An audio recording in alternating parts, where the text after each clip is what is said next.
Hey, what's going on? Keith from Trigger Happy. Going to take a look at one of the most difficult pistols to get a hold of at the time of this filming, which is Thanksgiving-ish 2013, and that is the Ruger SR1911. This gun's been out for about a year, but if you are in the market for one, you're going to find that it's pretty difficult to find.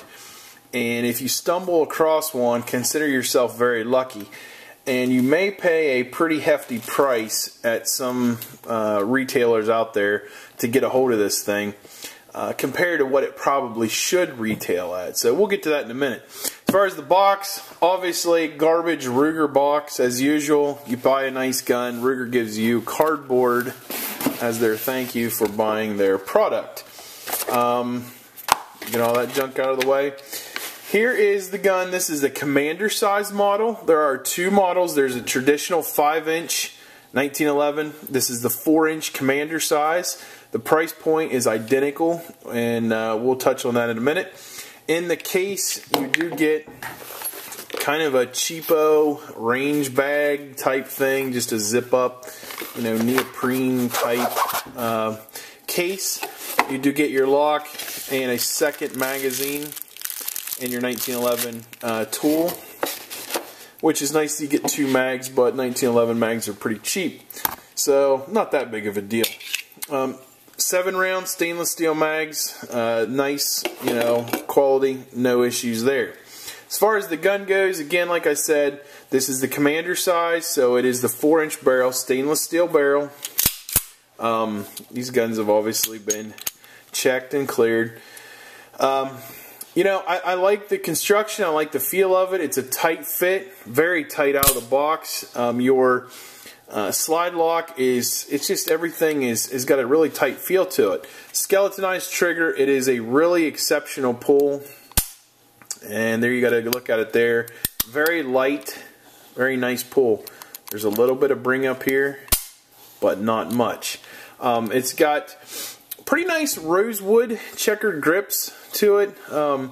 Nothing special. Obviously, you can swap these out for a different grip if you'd like. I do like the look of these. Kind of, again, a traditional look. You've got the Ruger Phoenix there, right there in the middle of the grip. Both sides also.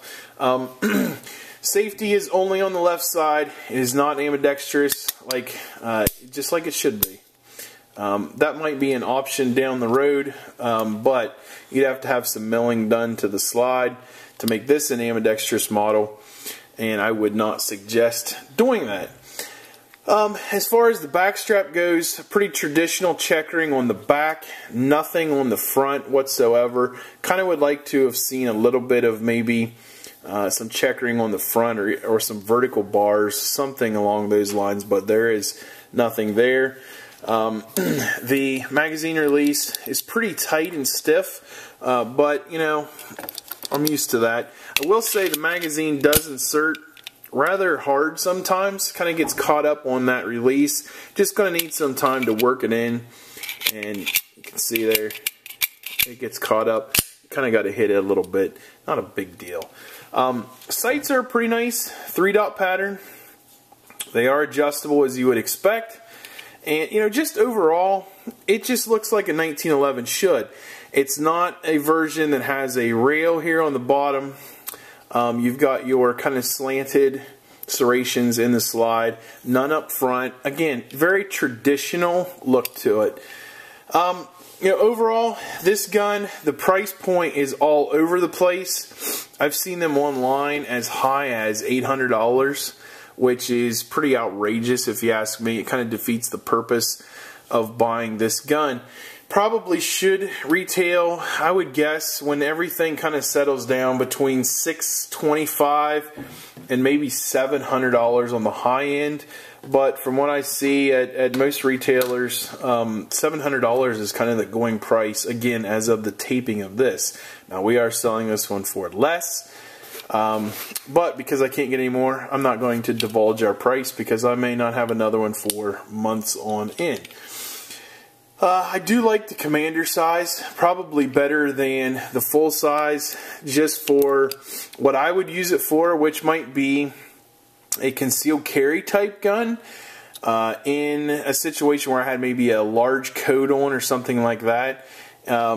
Also an excellent range gun, good home defense gun, just a really nice all-around offering from Ruger. No issues or quality issues that I can see at all.